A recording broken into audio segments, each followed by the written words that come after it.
Bonjour, c'est Madame Peffer. On se retrouve aujourd'hui pour une nouvelle vidéo qui va traiter du négoce international et de la traite négrière, donc qui est le premier chapitre du programme de 4e. Donc si vous êtes un élève de 4e, je vous invite à écouter cette vidéo. Si vous n'êtes pas un élève de 4e, vous pouvez également écouter cette vidéo qui pourra vous apporter des informations sur ce chapitre qui concerne donc une part un petit peu sombre et parfois oubliée de notre histoire nationale mais également internationale. Le négoce international, qu'est-ce que c'est? C'est tout simplement un commerce maritime qui va se pratiquer à l'échelle du monde.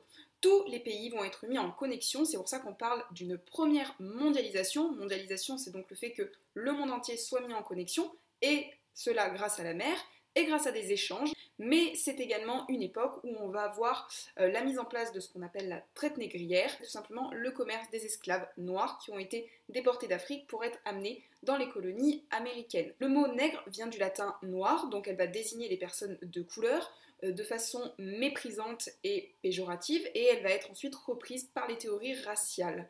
On va avoir également dans le mot traite négrière, le mot traite qui désigne cette fois-ci la traite donc qui était pratiquée, c'est-à-dire la vente des esclaves, et qui se rapporte également aux négriers qui sont les navires qui transportaient les esclaves de l'Afrique jusqu'à l'Amérique.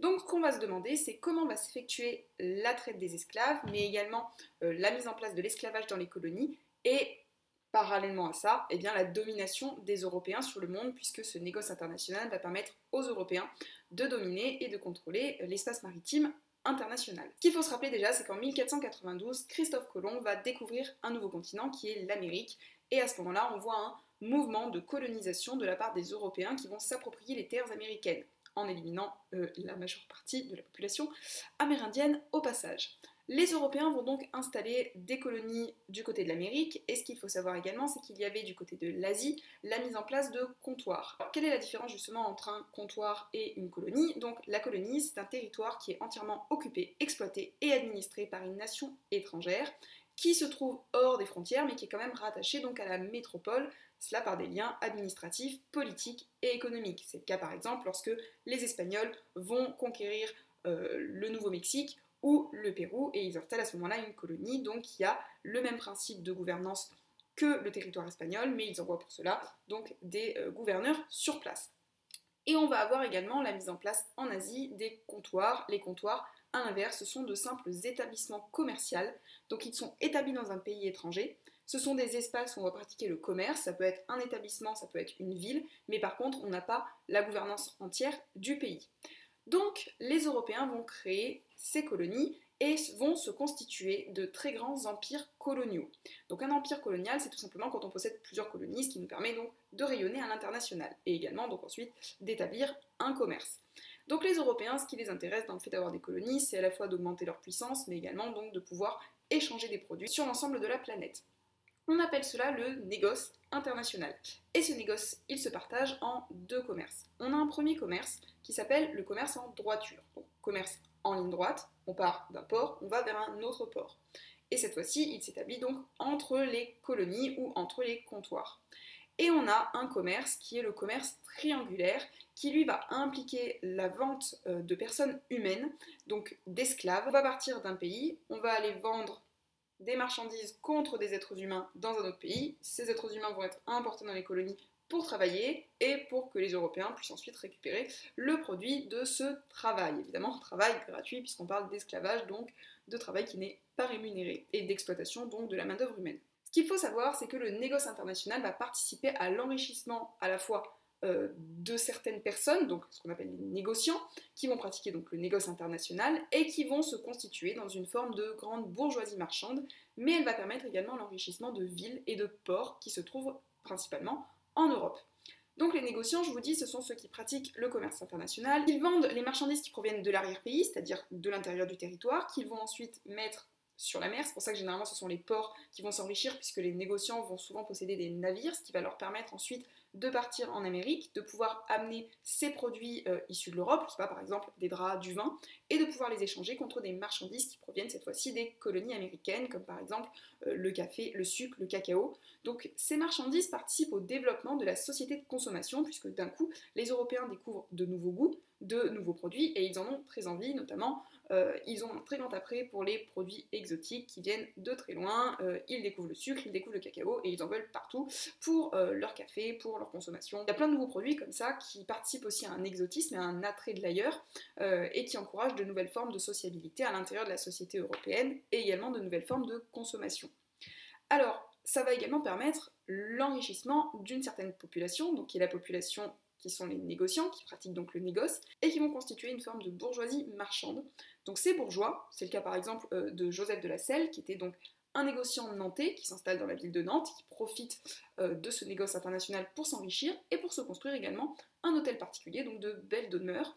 Ce qu'il faut savoir, c'est que ces bourgeois, donc ils se font construire de jolies maisons, c'est un peu le symbole de leur réussite sociale, mais ils adoptent également des comportements qui sont des comportements qui souvent ont trait à la noblesse, puisqu'ils sont bourgeois, ils ne sont pas nobles. Je rappelle que les nobles possèdent des privilèges, donc non pas les bourgeois, qui eux se sont enrichis par le travail et donc ont gagné de l'argent par ce qu'ils ont fait. Et donc ils essayent d'adopter des comportements nobles, parfois même d'épouser des filles de nobles pour pouvoir avoir un petit pied dans la noblesse. Le commerce international, il permet également aux villes de s'enrichir, puisque forcément les négociants, on a vu, ils se construisent des demeures, ce qui leur permet donc déjà d'avoir un patrimoine assez important dans une ville, mais la ville profite également puisque par exemple ils vont pouvoir financer de la construction de nouveaux monuments. C'est le cas par exemple de la ville de Bordeaux. La ville de Bordeaux, elle s'est énormément développée à cette époque parce qu'elle a profité du commerce international et des négociants qui étaient présents dans la ville pour pouvoir enrichir son patrimoine. Alors aujourd'hui ça pose question parce qu'on a pas mal de débats donc justement sur Bordeaux qui est considérée comme une ville qui a toléré l'esclavage, qui est une ville qui s'est enrichie d'ailleurs grâce à l'esclavage, et aujourd'hui on a des monuments commémoratifs qui sont représentés à l'intérieur de la ville justement pour pouvoir dénoncer l'esclavage. C'est le cas par exemple du monument qui est dédié à Toussaint Louverture, qui s'est battu pour que les esclaves obtiennent des droits, et qui a donc un monument dans la ville où on va avoir des cérémonies commémoratives, notamment le 10 mai, qui est la journée commémorative donc de la lutte contre l'esclavage et pour l'abolition des mouvements esclavagistes. Pour revenir et pour terminer sur la traite négrière, donc on a dit que c'était le commerce des esclaves. L'esclavage n'a pas été inventé au XVIIIe siècle, c'est quelque chose qui date d'il y a beaucoup plus longtemps, on en avait déjà à l'Antiquité, on en avait déjà au Moyen-Âge. Comment on devient esclave? Eh bien tout simplement, soit parce qu'on a été fait prisonnier, soit parce qu'on est né esclave, soit on est une prise de guerre. L'esclavage, c'est donc quelque chose qui est pratiqué par plusieurs civilisations, c'est quelque chose d'ancien, c'était pratiqué, donc je disais, par les Grecs, les Africains, les populations arabes.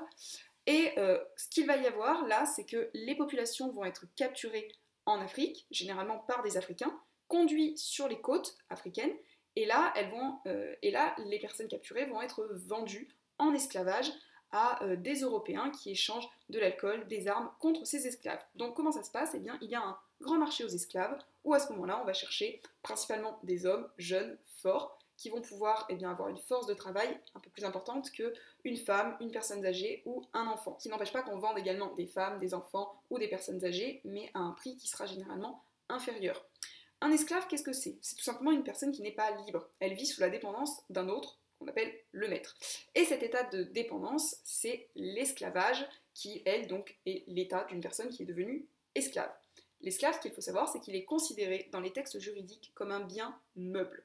C'est-à-dire qu'on ne le considère pas comme un être humain. On le déshumanise complètement. Les esclaves, ils sont achetés sur les marchés africains. Ensuite, ils sont mis dans les navires qu'on appelle des négriers, qui sont des navires qui transportent les esclaves. Donc les esclaves sont mis dans les soutes, un peu comme des marchandises, puisque comme ce sont des biens meubles qui ne sont pas des êtres humains, pourquoi les mettre sur le pont, n'est-ce pas? Le trajet dure parfois 1 à 2 mois. Ils sont placés donc dans des conditions qui sont inhumaine, à savoir qu'il y a quand même une hygiène qui est déplorable et qu'il y a une partie des esclaves qui meurent. Donc les Européens vont contracter ce qu'on appelle des assurances, les premières assurances, donc ils partent du principe qu'il peut y avoir une petite perte sur la marchandise et qui leur sera remboursée à l'arrivée. Donc je trouve ça pour vous dire qu'on est vraiment là sur un processus qui n'est pas simplement de l'esclavage de personnes, mais vraiment un processus économique, puisque ces esclaves sont transformés en biens financiers, en biens marchands. Arrivés, ils sont vendus dans les colonies, on va les mettre pour beaucoup dans ce qu'on appelle les plantations, parce qu'il y avait beaucoup de canne à sucre, et donc on a besoin d'une main-d'œuvre importante. Le travail est épuisant, parce qu'on travaille du lever du soleil au coucher du soleil. Les maîtres vont fournir aux esclaves, dans ces grandes plantations qui sont souvent très très grandes, des petites habitations, alors habitations précaires, c'est-à-dire que le maître a quand même des obligations, ça s'appuie sur des textes, il n'a pas le droit de mettre à mort son esclave, c'est pas forcément dans un souci d'humanité, c'est plus parce que sinon il n'aura plus de main d'œuvre.